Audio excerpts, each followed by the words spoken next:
Well, I hope to convene a group called Oakland Pastors Table. It's a group of pastors in Oakland that we just get together a couple times a month to build relationship, to build unity between pastors and churches in Oakland.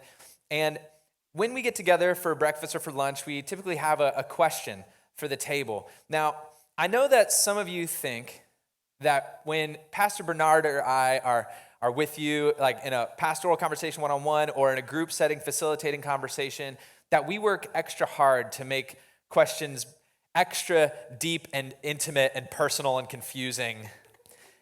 But I assure you, we come by it naturally, and we do it to ourselves. Because the question that came up for the table conversation at this meal this week was this. If you were given a terminal cancer diagnosis and had 3 months to live, what would you regret about your life? And what would you celebrate? I know. It's a deep question. And when pastors get together, we go hard to the paint, you know?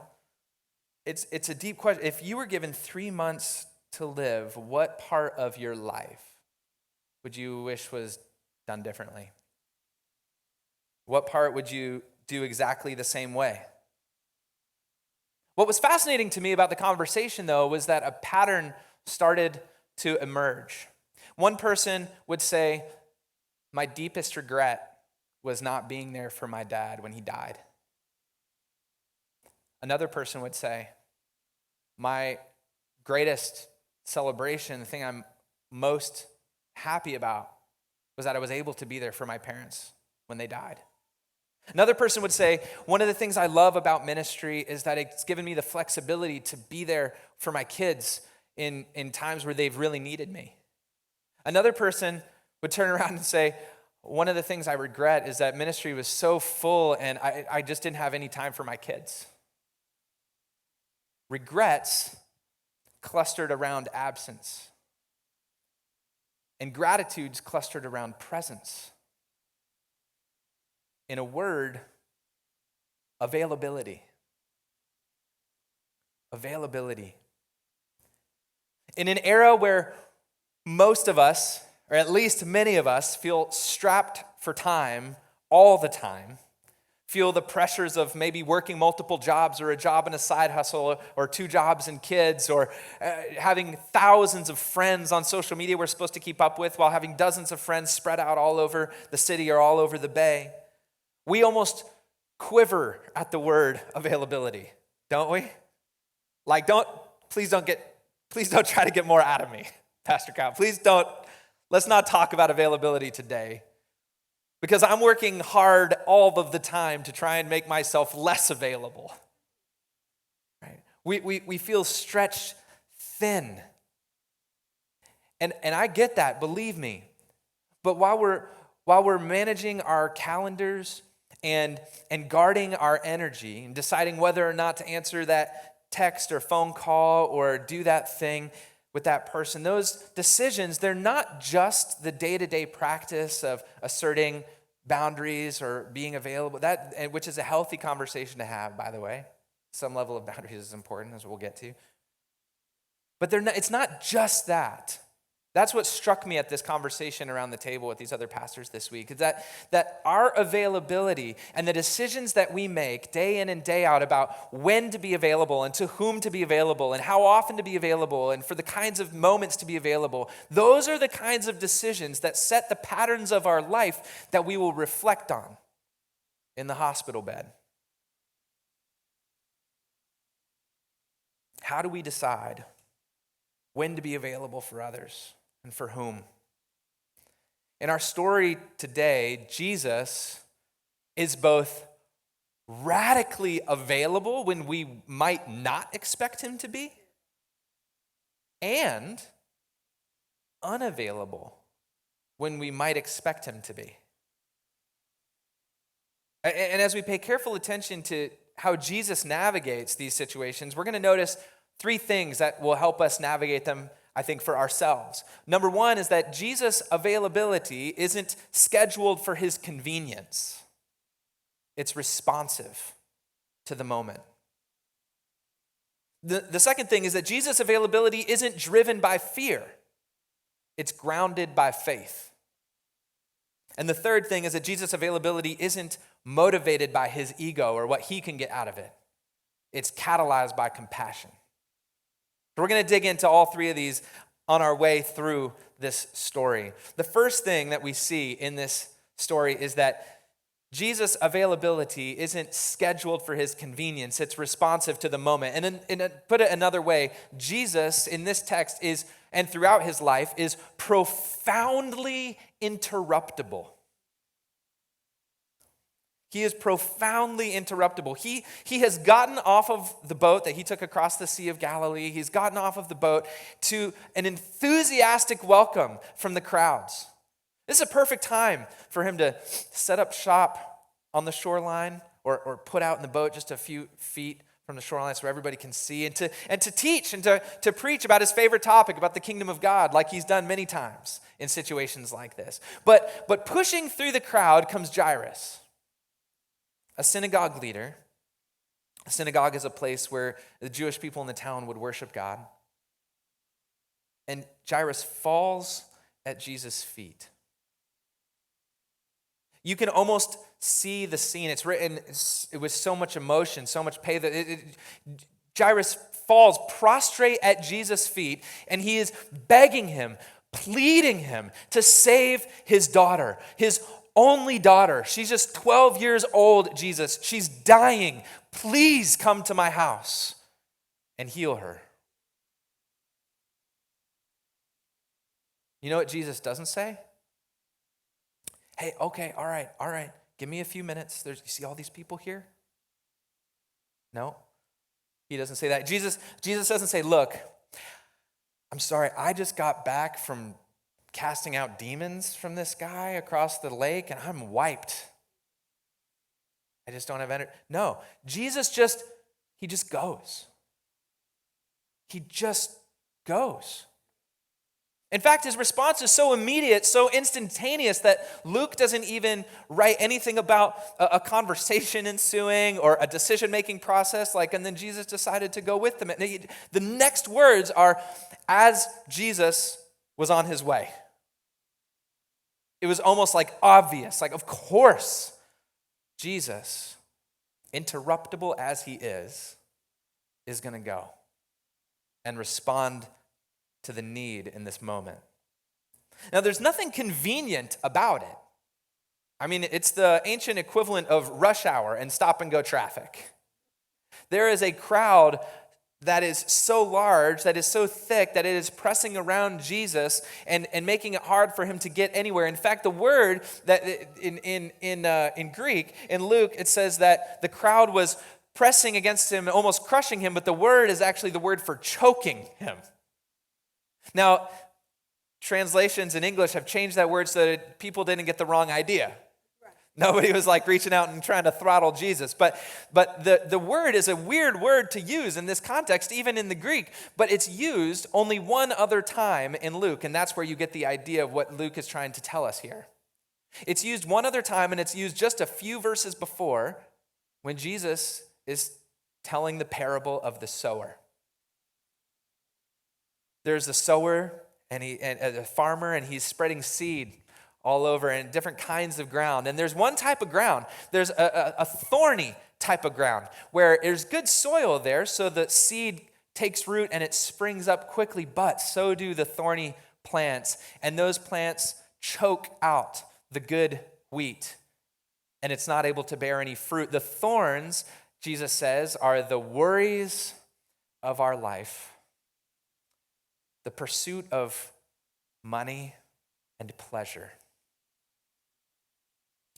Jesus says that those thorns of the worries of this life, a pursuit of money, a pursuit of pleasure, those things can choke out our best intentions of putting into action the love that Jesus put into his gospel.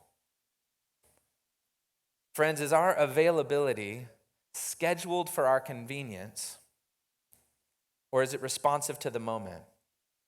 When somebody needs us, really needs us, do the worries of this life, do our pursuit of money or career advancement or looking good for our boss or whatever, or pleasures, the trip I want to go on, the concert I want to go to, the way I want to spend this money for myself, does that choke out God bearing fruit through our lives in a life of love?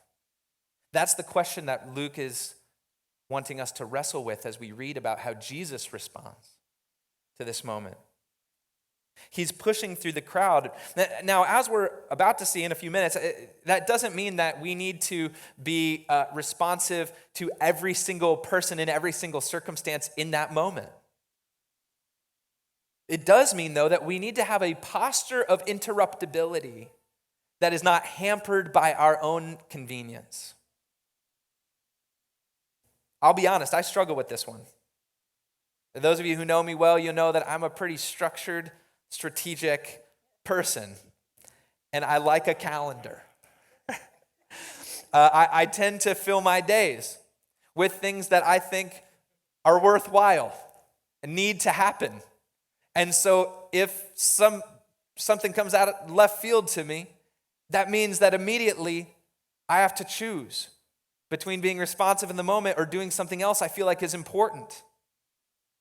This is a struggle. Sometimes life's worries really do choke out my ability to be with people when they need me.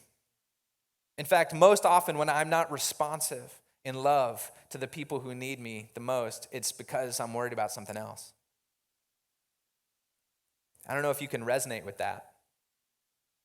Or maybe you resonate with the concern for money or the pursuit of pleasure or comfort, which is a type of pleasure that gets in the way of love and compassion.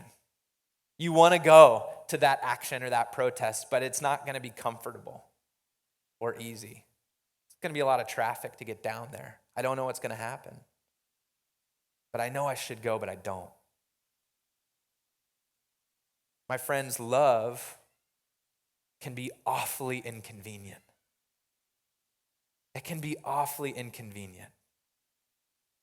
And I know some of you know how inconvenient love can be because some of you in 2021 drove me to chemotherapy in the middle of your workday and waited for me to get out.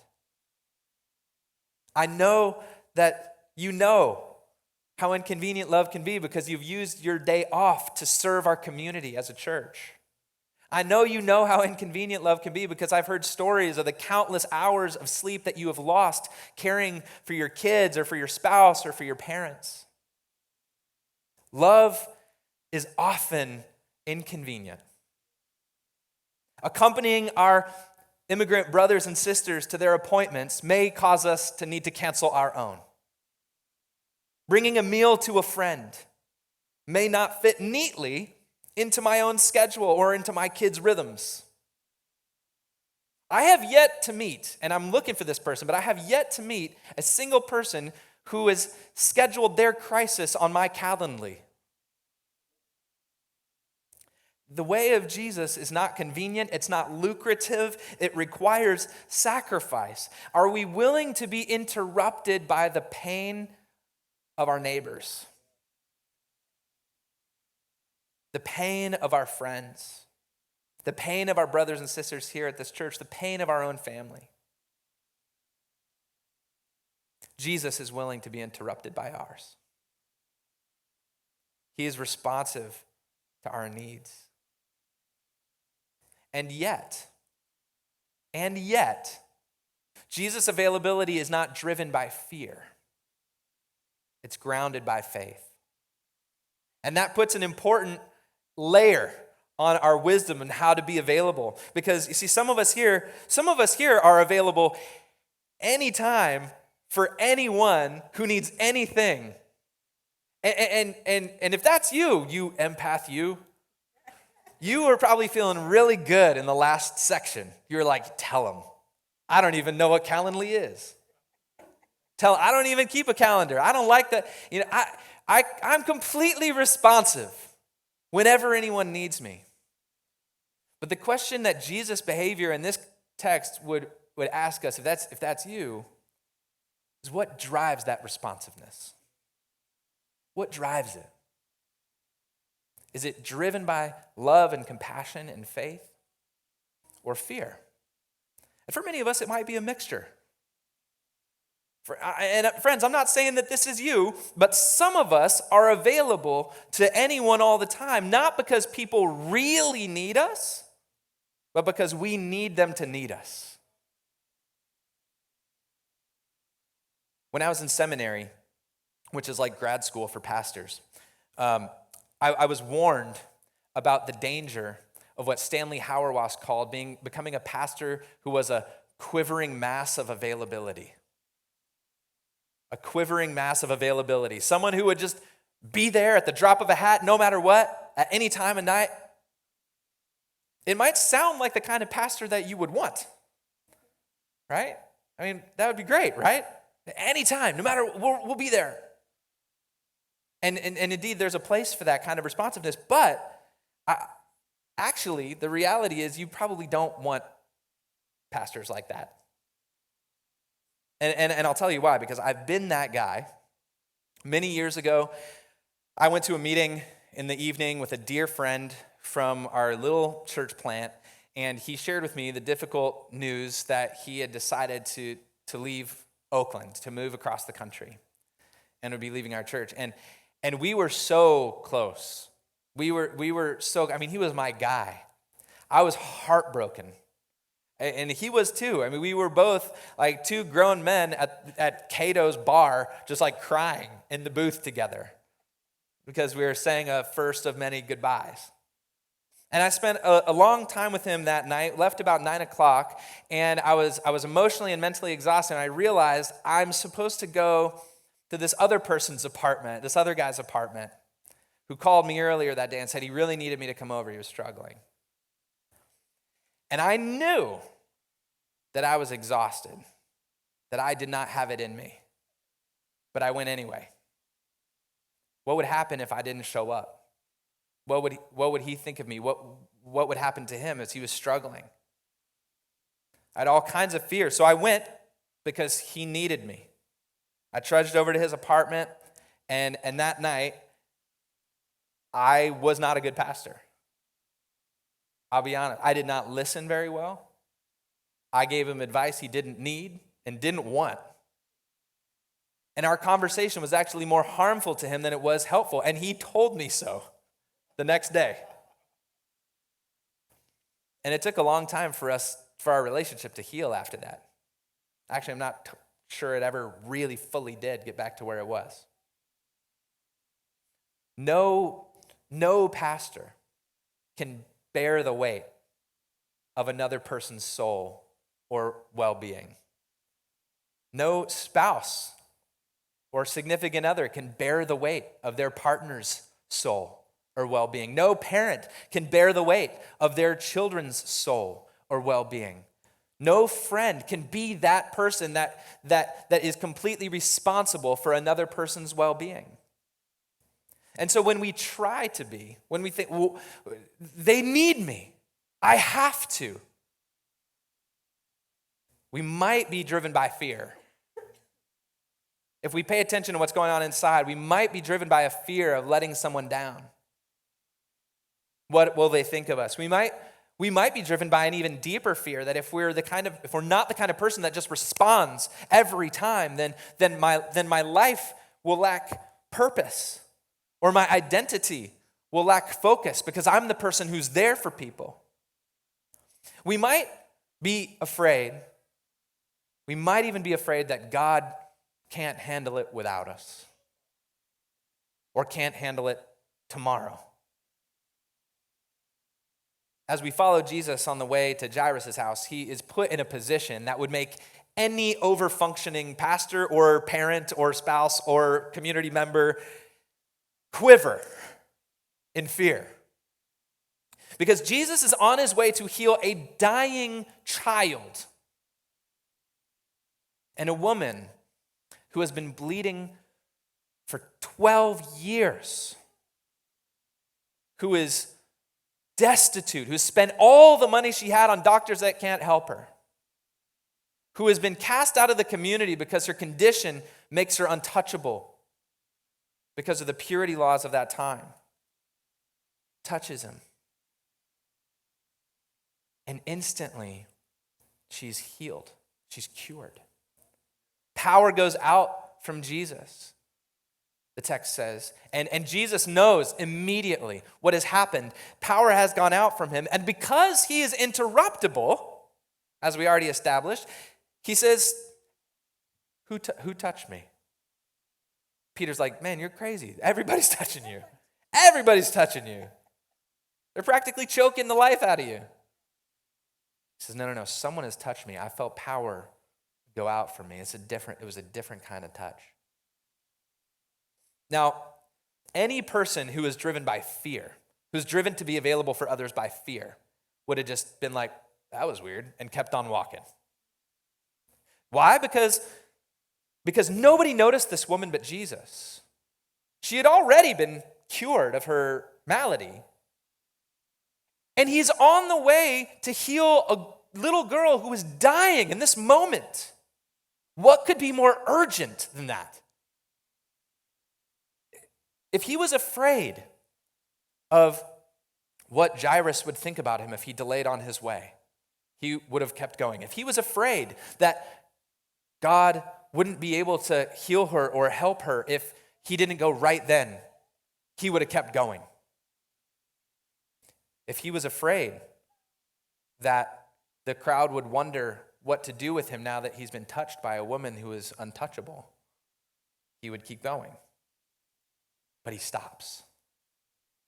He becomes, for a moment, unavailable to Jairus, whose only daughter, is dying, so that he can be available to this woman. Some of us feel that tension, maybe not quite that acute, but feel that tension all the time of being pulled in different directions. Not being able to be available to this person and that person at the same time. Not being able to be available to my work, this project that's really important, and to my family at the same time. Not being able to be available to my spouse and my children at the same time. Not being able to be available to this friend who needs me and to the path that God is calling me to take at the same time. Can you imagine being Jesus in this moment? Jesus, yes, is the Son of God, but he has limited himself by becoming a human being in human form, and he can only be in one place at one time in this story. And he stops. How can he do that? How can he stop for a woman no one even noticed when there's a little girl's life on the line? Well, he can do that because his availability, friends, isn't driven by fear. It's grounded in faith. That's why when a messenger comes to Jairus' house and says, your daughter is dead, don't bother the teacher anymore. Jesus' response, right to Jairus, is don't be afraid. Just believe, and she will be healed. Have faith, Jairus. You see, Jesus trusted that if God's power can heal a dying girl, then we can resuscitate a dead one. Jesus trusted the God who was fully available to him and to everyone at all times. And that trust, that faith enabled him to be a conduit of God's power. Jesus was available to the God who was available to him. He trusted in God. That trust is like the spiritual plumbing that through which God's healing power flows. Faith is a way that we make ourselves available to God's availability. He is always there. He is always present. He is fully with you. Faith is the way we say, okay, I trust that. I trust that, and I trust the consequences of how that would cause me to act in this moment. If we want to be available to people like Jesus was, we need to be open and available to a God who is frankly, not constrained by our timelines or our sense of urgency. Friends, can we trust that God is not flustered by the things that make us fearful? That God is not anxious about the things we think are urgent?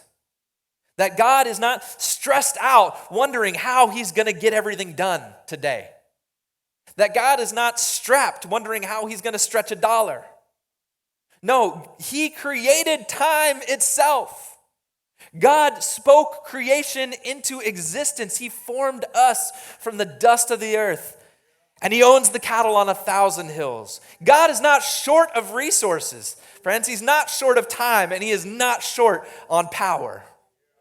God can make a way. Jesus really believed that. And he wasn't flustered or surprised as a result when those messengers came from Jairus' house. But here's the question. How can we have that confidence that Jesus has, that God is really available to him? How can we have the confidence that God is really available to us, to me? What if he doesn't want to be associated with someone like me? Someone who has failed to show up for others at times when they really needed me. Someone who has prioritized my own comforts over other people's needs. Someone of little faith who has sometimes driven myself into the ground because I've been driven by fear. How do I know, how can I trust that God would be available to someone like me?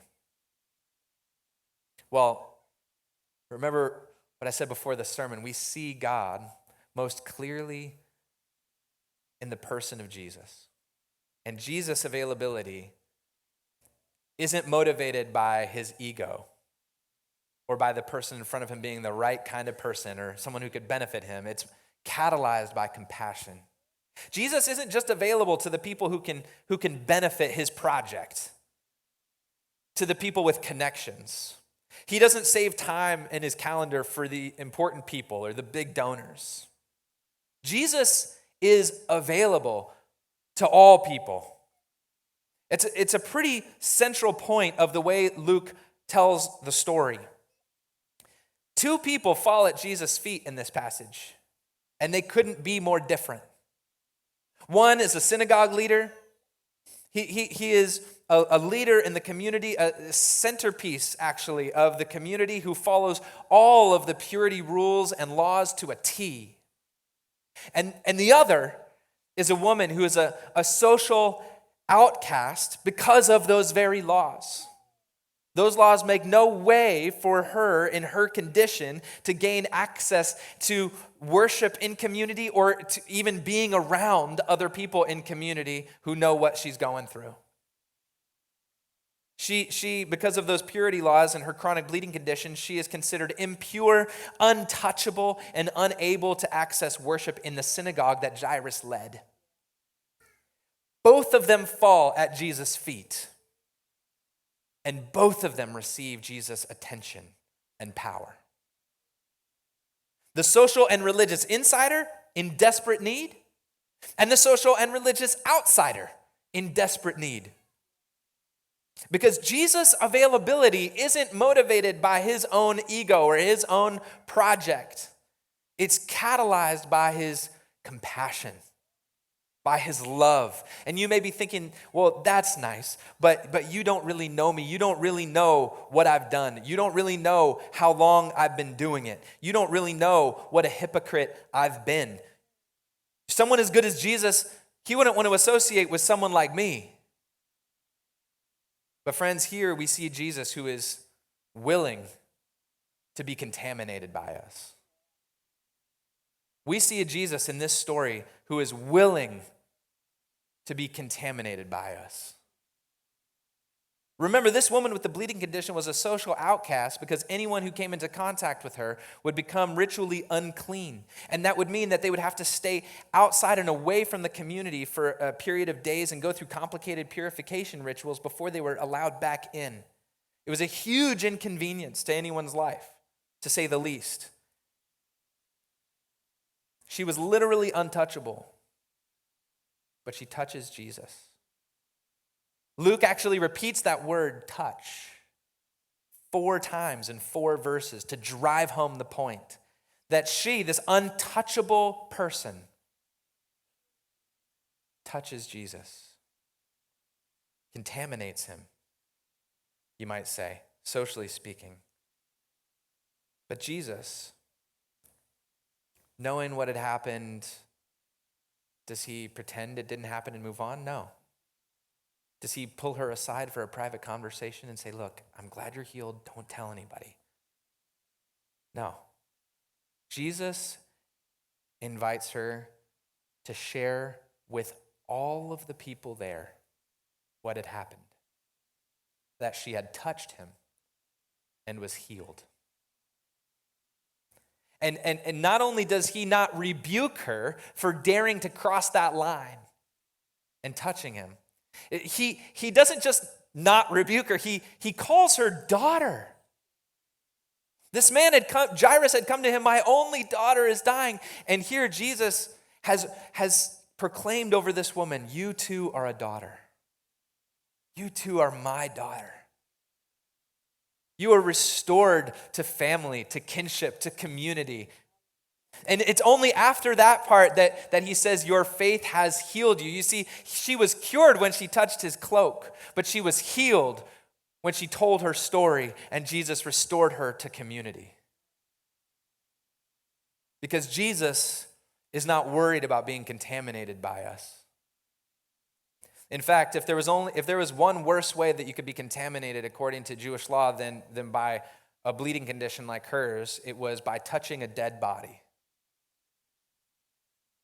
Don't bother the teacher anymore was not just he can't do anything about this, but it was also he can't do anything about this and he wouldn't want to come near her because she would contaminate him. But Jesus, he is not put off by the fact that his healing mission turned into a resurrection one. That's sort of his specialty, as it turned out. And even though he could have just spoken her back to life, he specifically grabs her by the hand, touching her dead body, contaminating himself with her condition. And he whispers, like your mom would whisper to wake you up in the morning, sweetie, it's time to get up. My child, it's time to get up. Jesus, oh Jesus, he when you come into contact with Jesus, you see, he doesn't get infected with your malady, you get infused with his power. When you come into contact with Jesus, he doesn't pick up your death, he picks you up with his life. Even if you think that you are spiritually dead and gone, Jesus will take you by the hand and whisper in your ear, my child, it's time to get up. It's time to get up. Friend, I want you to know that no matter who you are, no matter where you have been in your life, no matter how far gone you may think yourself to be, no matter how people have treated you or mistreated you or how you have mistreated yourself, no matter what your story is, God is available to you in Jesus. He is not worried about contaminating himself with you. He's not just there for you if you can benefit his project. He has compassion on you. He cares for you, and he is fully here for you. When you fall at Jesus' feet, no matter what the reason, no matter who you are, he makes himself available to you. He is profoundly interruptible for you. You might think Jesus is up to some pretty important things, and he is. But if you fall at Jesus' feet, he'll make time for you. And friends, to the degree that we embrace the available presence of God, completely available to us in Jesus, to the degree that we fall at his feet like the synagogue leader, like the sick woman, to the degree that we allow the power of his presence to flow through the spiritual plumbing of our faith, we will be strengthened and sustained to be present for others who need us. Some of us are tired today. We don't need calendar hacks. We need Jesus. Fall at his feet. Some of us are overwhelmed today, frantically trying to keep the plates spinning because we're afraid, well, what will happen if one of them falls? Fall at the feet of Jesus. Some of us don't know who we would be if we weren't needed by others, and we're afraid that when our child goes off to college or when that change happens in our life that we won't be needed like we used to be, and we don't know who we would be if that happens. Fall at the feet of Jesus. Some of us have been bled dry by the people in our life or by the powers and systems that control so much of our lives, and we don't know what resources we have to be available to others. Fall at the feet of Jesus, because when you make yourself available to the one who is constantly available to you, his power flows through you. Friends, watch him fill you with that power to be available to others in ways you don't even know they need, in ways that seem miraculous to you and the people around you. Our availability is not based on our own power. If that was the case, we couldn't do much. We fall at the feet of Jesus. We receive his presence with us, his power to heal us, to make us whole, to restore us. And from that place, we can be present to the people who need us.